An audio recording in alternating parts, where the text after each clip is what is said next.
Vijendra versus ಅವರು ಬಿಜೆಪಿಯಲ್ಲಿ ಜಗಳಕ್ಕಿಲ್ಲ ಬರ ನೋಡಿ. ಮಳೆ ಬರ ಅಧ್ಯಯನ ತಂಡ ರಚನೆಯಲ್ಲೂ ಕೂಡ ಈಗ ಬಿಜೆಪಿ ರಾಜಕೀಯವನ್ನ ಮಾಡ್ತಾ ಇದೆ. ಬಿಜೆಪಿಯಲ್ಲಿ ಈಗ ಒಂದ್ ಕಡೆ ಎಲ್ಲೋ ಒಳಗೆ ಬಣಬಡಿದಾಟ ನಡೀತಾ ಇರುವಂಥದ್ದು. ರಾಜ್ಯ ಬಿಜೆಪಿಯಲ್ಲಿ ಏನಾಗ್ತಾ ಇದೆ ಅನ್ನುವಂಥ ಪ್ರಶ್ನೆ. ಮಳೆ ಬರ ಅಧ್ಯಯನ ತಂಡ ರಚನೆಯಲ್ಲೂ ಕೂಡ ಬಿಜೆಪಿ ರಾಜಕೀಯವನ್ನ ಮಾಡ್ತಾ ಇದೆ. ರಾಜ್ಯ ಬಿಜೆಪಿಯಲ್ಲಿ ಏನಾಗ್ತಾ ಇದೆ? ಬರ ಪಾಲಿಟಿಕ್ಸ್ ಜೋರಾಗ್ತಾ ಇದೆ. ಇನ್ನು BY ವಿಜೇಂದ್ರ ನೇತೃತ್ವದಲ್ಲಿ 6 ಪ್ರಮುಖ ತಂಡಗಳ ರಚನೆಯಾಗಿದೆ. ರಾಜ್ಯಾದ್ಯಂತ ಎಲ್ಲ ತಾಲೂಕು ಕೇಂದ್ರಗಳಿಗೆ ತಂಡಗಳ ಭೇಟಿ ನೀಡುವಂಥದ್ದು. ಅಂದರೆ 6 ತಂಡಗಳನ್ನು ರಚನೆ ಮಾಡಲಾಗಿದೆ. ಪ್ರಮುಖ ನಾಯಕರನ್ನೇ ಇಲ್ಲಿ ಕಡೆಗಣಿಸಲಾಗಿದೆ. ನಾಯಕರ ಪ್ರಭಾವವನ್ನು ತಗ್ಗಿಸಲು ಈ ಕುತಂತ್ರವೇ ಅನ್ನುವಂಥ ಚರ್ಚೆ ಈಗ ಜೋರಾಗ್ತಾ ಇದೆ. ಒಳಗೊಳಗೆ ಕಾಲೆಳೆದ್ರೆ ಪಕ್ಷದ ಸಂಘಟನೆಗೆ ಕುತ್ತು ಬರುವಂಥದ್ದು ಇಲ್ಲಿ ಫಿಕ್ಸ್. ವಿಜೇಂದ್ರ ವಿರುದ್ಧ ಬಿಜೆಪಿ ನಾಯಕರೇ ಈಗ ಕಿಡಿಕಾರ್ತಿದ್ದಾರೆ. ಇದು ಅಶ್ವವೇಗ ನ್ಯೂಸ್ನ ಬಿಗ್ ಪಾಲಿಟಿಕ್ಸ್ ಎಕ್ಸ್ಕ್ಲೂಸಿವ್. ನೋಡಿ, ಏನು ರಾಜ್ಯ ಬಿಜೆಪಿಯಲ್ಲಿ ಏನು ನಡೀತಾ ಇದೆ ಅನ್ನುವಂಥ ಪ್ರಶ್ನೆ ಮೂಡುತ್ತೆ. ಬರ ಅಧ್ಯಯನ ಮಾಡಬೇಕು, ಆದರೆ ಇಲ್ಲಿ ಅದರಲ್ಲೂ ಕೂಡ ಪಾಲಿಟಿಕ್ಸ್ ಮಾಡ್ತಾ ಇರುವಂಥದ್ದು, ರಾಜಕೀಯ ನಡೆಸ್ತಾ ಇರುವಂಥದ್ದು. ಅಂದರೆ ಇಲ್ಲಿ ಏನು BY ವಿಜೇಂದ್ರ ನೇತೃತ್ವದಲ್ಲಿ 6 ಪ್ರಮುಖ ತಂಡಗಳನ್ನು ರಚನೆ ಮಾಡಲಾಗಿದೆ ಮಳೆ ಬರ ಅಧ್ಯಯನಕ್ಕೆ. ರಾಜ್ಯಾದ್ಯಂತ ಜಿಲ್ಲಾ ತಾಲೂಕು ಕೇಂದ್ರಗಳಿಗೆ ಈ ತಂಡ ಭೇಟಿಯನ್ನು ನೀಡುವಂಥದ್ದು. ಬಿತ್ತನೆ, ಕುಡಿಯುವ ನೀರಿನ ಅಭಾವ, ಸಾರ್ವಜನಿಕರ ಒಂದು ಕುಂದುಕೊರತೆಯನ್ನು ಆಲಿಸುವಂಥದ್ದು. ಇನ್ನು ಬಿಜೆಪಿ ಬರ ಪಾಲಿಟಿಕ್ಸ್ ನೋಡೋದಾದ್ರೆ ನೋಡಿ, ಇಲ್ಲಿ ಸುನೀಲ್ ಕುಮಾರ್ ನಾಯಕತ್ವ ಇಲ್ಲವೇ ಇಲ್ಲ ಈ ಒಂದು ತಂಡ ರಚನೆಯಲ್ಲಿ. ಜೊತೆಗೆ ಏನು ನಳಿನ್ ಕುಮಾರ್ ಕಟೀಲ್ ಇವರು ಕೂಡ ಈ ತಂಡದಲ್ಲಿ ಅಂದರೆ ಈ ಒಂದು ಏನು 6 ತಂಡ ರಚನೆ ಮಾಡಿದೆ ಅದರಲ್ಲಿಲ್ಲ. ನಳಿನ್ ಕುಮಾರ್ ಕಟೀಲ್ಗೆ ಜಾಗ ಇಲ್ಲ, ಶ್ರೀರಾಮುಲುಗಿಲ್ಲ, ಪ್ರತಾಪ್ ಸಿಂಹ ಅವರಿಗಿಲ್ಲ, ಇಲ್ಲ ಡಾಕ್ಟರ್ ನಾರಾಯಣಗೌಡ ಅವ್ರಿಗೂ ಕೂಡ ಈ ಒಂದು ಪಟ್ಟಿಯಲ್ಲಿ ಸ್ಥಾನ ಸಿಕ್ಕಿಲ್ಲ. ಹಿರಿಯರನ್ನ ಕಡೆಗಣಿಸಲಾಗಿದೆ ಅಂತ. ನಳಿನ್ ಕುಮಾರ್ ಕಟೀಲು, ಸುನಿಲ್ ಕುಮಾರ್ ಹಾಗೂ ಏನು ಶ್ರೀರಾಮುಲು ಮತ್ತು ಪ್ರತಾಪ್ ಸಿಂಹ ಈ ಒಂದು ಪಟ್ಟಿಯಲ್ಲಿ ಜಾಗ ಇಲ್ಲ ಇವರಿಗೆ. ಅಪ್ಪಚ್ಚು ರಂಜನ್ ಹಾಗೂ KG ಬೊಪ್ಪಯ್ಯ ಇದ್ದಾರೆ, ಡಾಕ್ಟರ್ ನಾರಾಯಣಗೌಡ ಇದ್ದಾರೆ. ಇವ್ರು ಯಾರನ್ನೂ ಕೂಡ ಈ ಪಟ್ಟಿಯಲ್ಲಿ ಸೇರ್ಪಡೆ ಮಾಡಿಲ್ಲ. ಅಂದರೆ ಪಾಲಿಟಿಕ್ಸ್ ನಡೀತಾ ಇರುವಂಥದ್ದು. ಬರ ಅಧ್ಯಯನಕ್ಕಾಗಿ ಏನು ಒಂದು 6 ತಂಡಗಳನ್ನು ರಚನೆ ಮಾಡಿದ್ದಾರೆ, ಅದರಲ್ಲಿ ಇವರುಗಳನ್ನು ನಿರ್ಲಕ್ಷ್ಯವನ್ನು ಮಾಡಲಾಗಿದೆ.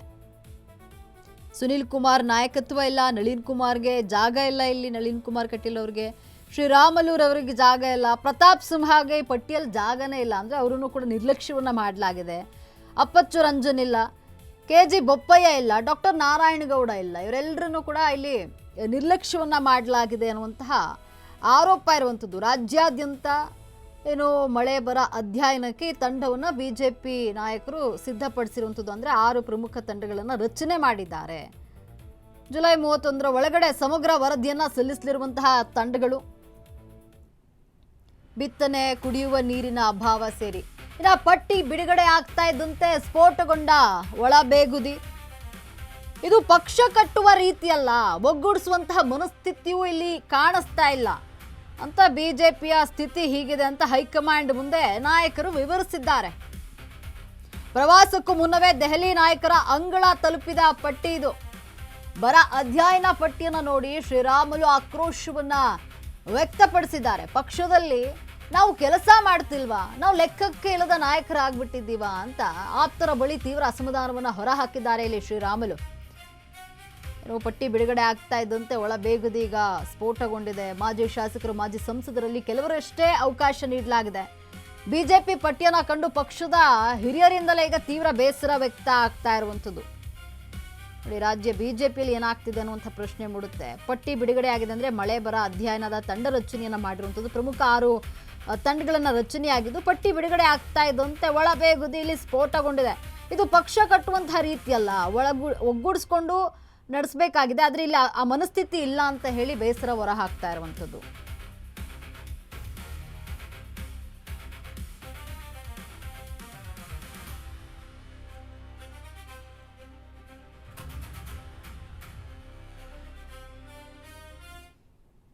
ಎಸ್, ಏನು ರಾಜ್ಯ ಬಿಜೆಪಿಯಲ್ಲಿ ಒಳ ಬೇಗುದಿ ಹೆಚ್ಚಾಗಿರುವಂಥದ್ದು, ಈ ಬಗ್ಗೆ ಇನ್ನಷ್ಟು ಅಪ್ಡೇಟ್ಸ್ ಅನ್ನ ನೀಡಲು ನಮ್ಮ ಪ್ರತಿನಿಧಿ ವಿವೇಕ್ ಡೆಸ್ಕ್ನ ನೇರ ಸಂಪರ್ಕದಲ್ಲಿದ್ದಾರೆ. ವಿವೇಕ್, ಏನು ನೋಡಿ, ರಾಜ್ಯದಲ್ಲಿ ಬರ ಪರಿಸ್ಥಿತಿ ನಿರ್ಮಾಣ ಆಗ್ತಿದೆ, ಹಾಗಾಗಿ ಬಿಜೆಪಿ 6 ತಂಡ ರಚನೆಯನ್ನ ಮಾಡಿರುವಂಥದ್ದು. ಈ ವಿಚಾರದಲ್ಲಿ ರಾಜಕೀಯ ನಡೀತಾ ಇದೆ ಅಂದ್ರೆ ಅಲ್ಲೇ ಒಂದು ಒಳ ಬೇಗುದಿ ಸ್ಫೋಟಗೊಂಡಿರುವಂಥದ್ದು. ಈ ಬಗ್ಗೆ ಹೆಚ್ಚಿನ ಅಪ್ಡೇಟ್ಸ್ ಏನಿದೆ? ಎಸ್ ಲಕ್ಷ್ಮಿ, ಈಗಾಗಲೇ ಏನು ಬರ ವೀಕ್ಷಣೆ ಮಾಡೋದಕ್ಕಂತಾನೆ ಹೇಳಿ ಬಿಜೆಪಿಯವರು 6 ತಂಡಗಳನ್ನು ಕೂಡ ರಚನೆ ಮಾಡಿರ್ತಕ್ಕಂಥದ್ದು. ಆ 6 ತಂಡಗಳ ಪೈಕಿ ಏನು ಯಾವ ಹೆಸರುಗಳು ಇಲ್ಲ ಅಂತ ಗಮನಿಸ್ತಾ ಹೋದರೆ, ಮೊದಲಿಗೆ ಪ್ರಭಾವಿ ನಾಯಕರಾದಂಥವರು, ಜೊತೆಗೆ ಕಲ್ಯಾಣ ಕರ್ನಾಟಕ ಭಾಗದಲ್ಲೂ ಕೂಡ ಅತಿ ಹೆಚ್ಚು ಮತಗಳನ್ನು ಸೆಳೆಯುವಂಥ ಶಕ್ತಿ ಇರತಕ್ಕಂಥ ಶ್ರೀರಾಮುಲು ಅವರನ್ನು ಕೂಡ ಕೈ ಬಿಡಲಾಗಿದೆ. ಅದೇ ರೀತಿಯಾಗಿ ಮೈಸೂರು ಮಾಜಿ ಸಂಸದರಾಗಿರತಕ್ಕಂಥ ಪ್ರತಾಪ್ ಸಿಂಹ ಅವರಾಗಿರ್ಬೋದು, ಜೊತೆಗೆ ನಳಿನ್ ಕುಮಾರ್ ಕಟೀಲ್ ಆಗಿರ್ಬೋದು, ನಾರಾಯಣಗೌಡ ಆಗಿರ್ಬೋದು, ಈ ರೀತಿಯಾಗಿ ಪ್ರಮುಖವಾಗಿ ಅವರವರದೇ ಕ್ಷೇತ್ರದಲ್ಲಿ ಮತ್ತು ಅವರ ಡಿಸ್ಟಿಕ್ಗಳಲ್ಲಿ ಜಿಲ್ಲಾವಾರುಗಳಲ್ಲಿ ಒಂದಿಷ್ಟು ಮತಗಳನ್ನು ಸೆಳೆಯುವಂಥ ಶಕ್ತಿ ಇರ್ತಕ್ಕಂಥ ನಾಯಕರಿಗೆ ಯಾಕೆ ಕೈ ಬಿಡಲಾಗಿದೆ ಈ ಬರ ವೀಕ್ಷಣೆ ಮಾಡೋದಕ್ಕೆ ಅಂತಲೇ ಹೇಳಿ ಒಂದಿಷ್ಟು ಚರ್ಚೆ ನಿನ್ನೆಯಿಂದ ಕೂಡ ಪ್ರಾರಂಭ ಆಗಿರ್ತಕ್ಕಂಥದ್ದು. ಜೊತೆಗೆ ಕರಾವಳಿ ಭಾಗದಲ್ಲೂ ಕೂಡ ಅಷ್ಟೇ ಸುನೀಲ್ ಕುಮಾರ್ ಅವರ ನಾಯಕತ್ವವನ್ನು ಕೊಡಲಿಲ್ಲ, ಇದು ಕೂಡ ಒಂದಿಷ್ಟು ಚರ್ಚೆ ಆಗ್ತಾ ಇದೆ. ಆದರೆ ಇದು ಎಷ್ಟರ ಮಟ್ಟಿಗೆ ಸ್ವರೂಪ ಪಡೆದುಕೊಳ್ಳುತ್ತೆ, ಯಾವ ರೀತಿಯಾಗಿ ಇದು ಮುಂದುವರಿಯುತ್ತೆ, ಆಂತರಿಕ ಗೊಂದಲ ಅಂತ ಕೂಡ ಕಾದು ನೋಡಬೇಕು. ಯಾಕಂದರೆ ಈಗಾಗಲೇ ಏನು ಆ ರೀತಿಯಾಗಿ ಪಟ್ಟಿ ಬಿಡುಗಡೆ ಮಾಡಿದ ತಕ್ಷಣವೇ ಒಂದಿಷ್ಟು ನಾಯಕರುಗಳು ಅವರ ಆಪ್ತರ ಜೊತೆ ಮಾಹಿತಿಯನ್ನು ಕೂಡ ಹಂಚ್ಕೊಂಡಿರ್ತಕ್ಕಂಥದ್ದು. ಜೊತೆಗೆ ಈ ಪಟ್ಟಿಯನ್ನು ಕೂಡ ಅಷ್ಟೇ ದೆಹಲಿ ನಾಯಕರ ಮುಂದೆ ಕೂಡ ಇಡೋದಕ್ಕೆ ಮುಂದಾಗಿರ್ತಕ್ಕಂಥದ್ದು. ಈಗಾಗಲೇ ಅವರಿಗೂ ಕೂಡ ಈ ಪಟ್ಟಿಯ ವಿಚಾರವನ್ನು ಕೂಡ ಕಂಪ್ಲೀಟ್ಲಿ ತಿಳಿಸಿದ್ದಾರೆ ಎಂಬ ಮಾಹಿತಿ ಕೂಡ ಲಭ್ಯವಾಗ್ತಿದೆ. ಆದರೆ ಇದರ ವಿಚಾರವಾಗಿ ಏನಾದರೂ ಹೈಕಮಾಂಡ್ ಮಧ್ಯಪ್ರವೇಶ ಮಾಡುತ್ತಾ ಕೇವಲ ಒಂದು ತಂಡ ರಚನೆ ಮಾಡಿದ್ದಕ್ಕೆ ಇಷ್ಟು ದೊಡ್ಡ ಮಟ್ಟದ ಗೊಂದಲ ಯಾಕೆ ಮಾಡ್ಕೊಳ್ಬೇಕಿತ್ತು, ಬಿಜೆಪಿ ರಾಜ್ಯಾಧ್ಯಕ್ಷರು ಯಾಕೆ ಗಮನಿಸಿಲ್ವಾ, ಅಂದರೆ ಈ ಥರ ಪ್ರಮುಖವಾದಂಥ ಹೆಸರುಗಳು, ಒಂದಿಷ್ಟು ಪ್ರಾಬಲ್ಯತೆ ಇರ್ತಕ್ಕಂಥ ನಾಯಕರಿಗೆ ಯಾಕೆ ಕಡೆಗಣನೆ ಮಾಡಲಾಯಿತು ಅನ್ನೋದು ಒಂದಿಷ್ಟು ಚರ್ಚೆ ಆಗ್ತಾ ಇದೆ. ಜೊತೆಗೆ ಮತ್ತೊಂದು ಪಾಳ್ಯದಲ್ಲಿ ಏನು ಚರ್ಚೆ ಆಗ್ತಾ ಇದೆ ಅಂದರೆ, ಬೇಕಂತಲೇ ಇವರಿಗೆ ಮಾಡಲಾಗಿದೆ. ಯಾಕಂದರೆ ಇವರು ಒಂದಿಷ್ಟು ದಿನಗಳಿಂದ ಸಾಕಷ್ಟು ಮುನ್ನೆಲೆಗೆ ಬರ್ತಾ ಇರ್ತಕ್ಕಂಥ ನಾಯಕರು, ಮುಂದಿನ ದಿನಗಳಲ್ಲಿ ಏನಾದರೂ ಮುಂಚೂಣಿಗೆ ಬರಬಹುದು, ಆ ನಿಟ್ಟಿನಲ್ಲೇ ಇವರಿಗೆ ಈ ಥರ ಕೊಡಲಾಗಿದೆ ಅನ್ನೋ ಒಂದಿಷ್ಟು ಚರ್ಚೆ ಕೂಡ ಮತ್ತೊಂದು ಪಾಳ್ಯದಲ್ಲಿ ನಡೀತಾ ಇದ್ರೆ. ಆದರೆ ನಿಜಕ್ಕೂ ಕೂಡ ಯಾವ ರೀತಿಯಾಗಿ ಇದನ್ನು ಮಿಸ್ ಮಾಡಿದ್ದಾರೆ ಅನ್ನೋದು ಕೂಡ ಅಷ್ಟೇ ಬಿಜೆಪಿ ಕಚೇರಿಯಿಂದಾನೇ, ಬಿಜೆಪಿ ಅಧ್ಯಕ್ಷರ ಕಡೆಯಿಂದಾನೇ ಇದರ ಕ್ಲಾರಿಟಿ ಕೂಡ ಬರಬೇಕಿದೆ. ಅಥವಾ ಏನಾದರೂ ಮರ್ತು ಹೋಗಿ ಅವರನ್ನು ಮಿಸ್ ಮಾಡಿದ್ರು, ಮರ್ತು ಹೋಗೋ ಅಂಥದ್ದು ಚಾನ್ಸಸ್ ಬಹಳ ಕಮ್ಮಿ. ಯಾಕಂದರೆ ಅವರೇನು ಸ್ವತಃ ಪಟ್ಟಿ ರೆಡಿ ಮಾಡೋದಿಲ್ಲ, ಯಾರ್ಯಾರನ್ನ ಕಮಿಟಿಯಲ್ಲಿ ಸೇರಿಸ್ಬೋದು ಅಂತ ಹೇಳಿ ಒಂದಿಷ್ಟು ಹೆಸರುಗಳನ್ನು ಕೂಡ ತಯಾರಿ ಮಾಡಿರ್ತಾರೆ.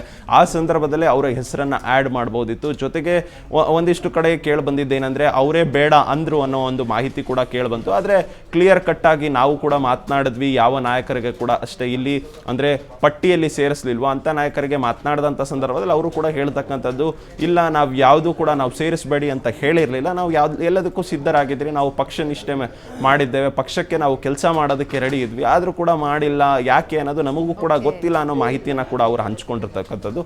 ಆದರೆ ನಿಜಕ್ಕೂ ಕೂಡ ಇದು ಮುಂದಿನ ದಿನಗಳಲ್ಲಿ ಹೈಕಮಾಂಡ್ ಅಂಗಳಕ್ಕೆ ತಲುಪಿ ಅಲ್ಲಿಂದ ಮತ್ತೆ ಹೊಸ ಪಟ್ಟಿ ಬರುತ್ತೋ, ಅಥವಾ ಈಗಾಗಲೇ ಏನು ಜುಲೈ 31ರ ಒಳಗೆ ಈ ವರದಿಯನ್ನು ಕೂಡ ಕೊಡಕ್ಕೆ ಹೇಳಿದ್ದಾರೆ.